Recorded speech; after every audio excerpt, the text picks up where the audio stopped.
ब्रह्ममुरारिसुरार्चितलिङ्गं निर्मलभासितशोभितलिङ्गम्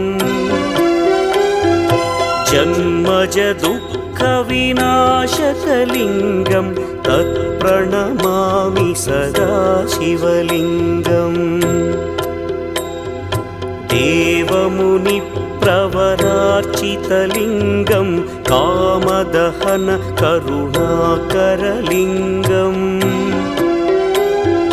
रावणदर्पविनाशकलिङ्गं तत्प्रणमामि सदा शिवलिङ्गम्